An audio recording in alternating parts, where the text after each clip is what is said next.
Ha anyukaként sokszor bizonytalannak, döntésképtelennek érzed magad, úgy érzed, mintha valaki elvette volna az erődet, és azt te bárhogy is próbálkozol, nem tudod visszaszerezni, akkor maradj velem, mert ebben az előadásban elmesélem azt, hogy mik lehetnek ennek az állapotnak a lehetséges okai, és mik azok a megoldások, amiket én látok, amivel változtatni tudnál ezen a helyzeten.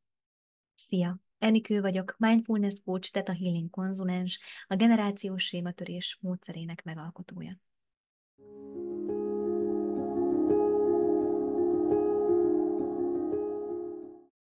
Friss anyukaként, első gyerekes anyukaként teljesen természetes, hogy bizonytalannak érezzük magunkat.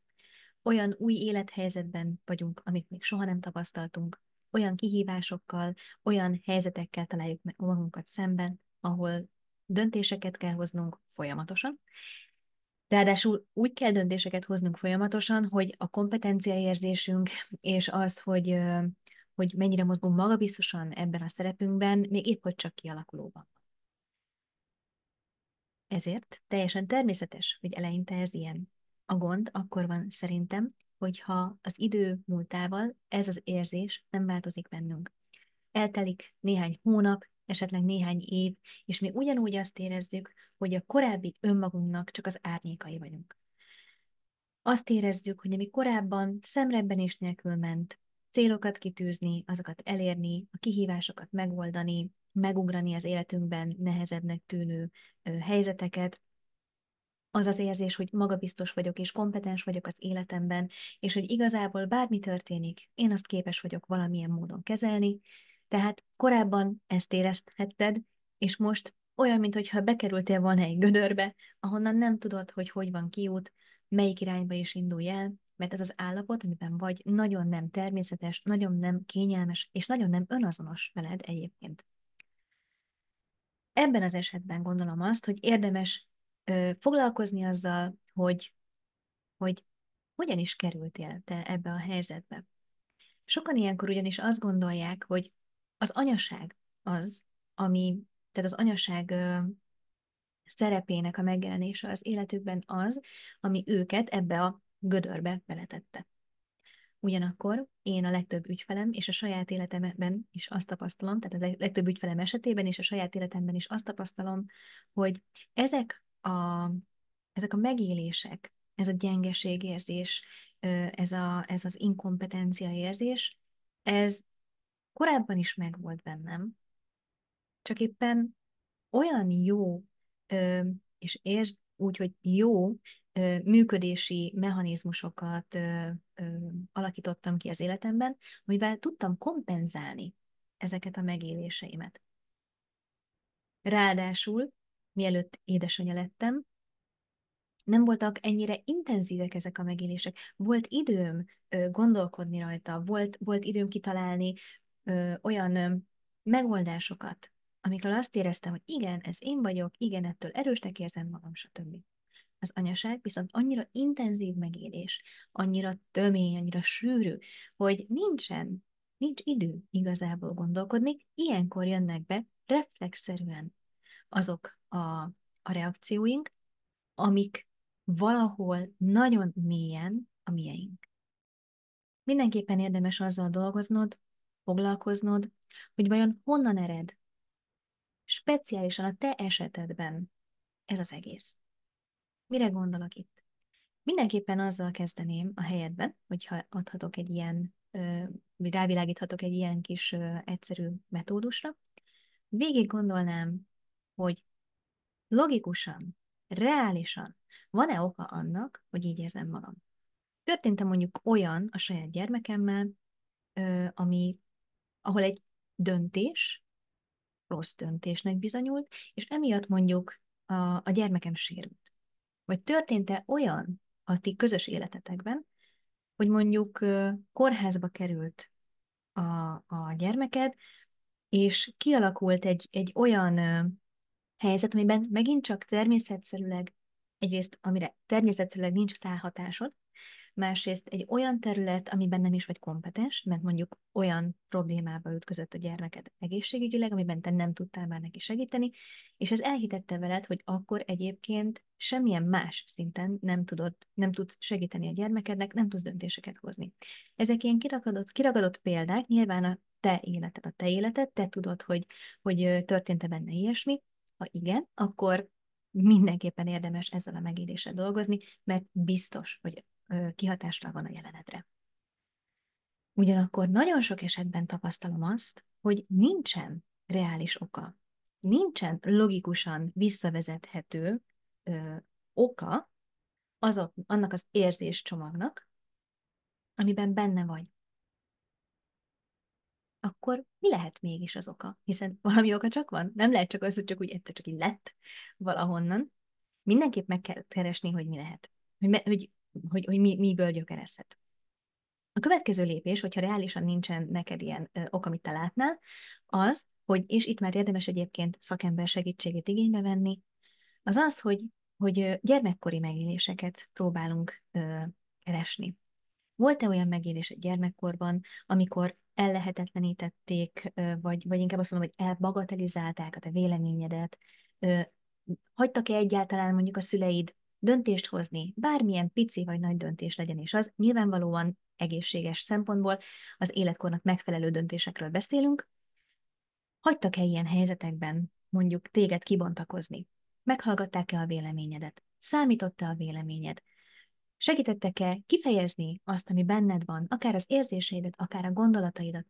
Ha ezek közül bármelyikre is azt érzed, hogy nem igazán működött ez annak idején úgy, ahogy egyébként jó lett volna, akkor jó eséllyel megtaláltuk az egyik okát, mert hogy zárójel, és spoiler alert, általában több olyan történet is van, amivel dolgoznunk kell egy-egy ilyen esetben. De hogyha már látod a gyerekkorodban konkrétan ezeket, vagy csak egy érzeted van arról, hogy ez így történt gyerekkoromban, tehát nem is tudod pontosan az emléket visszaidézni, de az érzet ott van, akkor mindenképpen nagyon fontos kincsre bukkantál, amivel érdemes dolgoznod. Nagyon sok kliensem esetében vagy nincs a gyermekkorban ilyen megélés, vagy miután ezt megtaláltuk és átdolgoztuk és átformáltuk, még mindig olyan megélései vannak, amiből azt lehet érezni, hogy nem oldódott fel teljes mértékben a problémája. Ebben az esetben azt tudjuk csinálni, hogy még korábbra megyünk egy olyan meditációs technika segítségével, a Theta Healing segítségével, aminek segítségével akár magzati korban átélt és magadévá tett megélésekkel tudunk dolgozni, akár előző életbeli megélésekkel tudunk dolgozni, akár olyan generációs örökségekkel, csomagokkal tudunk dolgozni, amit gyakorlatilag, és ez sok esetben van így, nem is tudunk róla, hogy mit viszünk, mit fogadtunk el, és utána mit viszünk a vállunkon. Elfogadtuk, mert a szeretteinktől, a felmenőinktől származik, sejtszinten megkaptuk őket, és mi tudatalatt igen mondtuk rájuk, de miután tudatos szintre hozzuk őket, lehet, hogy azt mondod, hogy Úristen, én ezt nem szeretném tovább vinni. Én ezt nem szeretném tovább cipelni, nem szeretném, hogy ez határozza meg a döntéseimet, ez határozzon meg engem, amikor egy adott helyzetben reagálnom kell valamire, és akkor lehetőséged van akár visszaküldeni a feladóhoz, akár valamilyen más eszközzel átformálni. Tehát, amikor elkezdünk dolgozni egy-egy ügyfelemmel, sokszor nagyon-nagyon érdekes az, hogy milyen történetek és honnan származó történetek azok, amik alakítják az ő jelenlétét édesanyaként. Szeretném azt kihangsúlyozni, hogy nem kell mindig mindenkivel annyira messzire menni. De azt is szeretném kihangsúlyozni, hogy ha kell, tehát olyan történetet kell látnunk, ami fontos neked a megértéshez, akkor van rá eszköz. Lehet látni, tudatos szintre lehet hozni, és a megértés segítségével el lehet kezdeni az átdolgozást. Tehát, ha már látod, mi a probléma, már tudatos szinten van az, hogy honnan indul ez az egész, akkor utána jön a lényeg, az átformálás, a feldolgozás, az energetikai blokknak az oldása. Mire jó mindez? Egyszerűen az történik, hogyha feloldod a tudatalattidban ezeket a történéseket, átformálod őket, és olyan eszközöket is kapsz egyébként a folyamat során, amik segítik a gyakorlati életbe, a cselekvés szintjére átültetni ezeket a változásokat, akkor azt fogod tapasztalni, hogy jön egy olyan helyzet, amiben korábban számtalanszor találtad magad, és minden egyes alkalommal pontosan ugyanúgy viselkedtél, cselekedtél, és egyszerűen tudsz máshogy jelen lenni.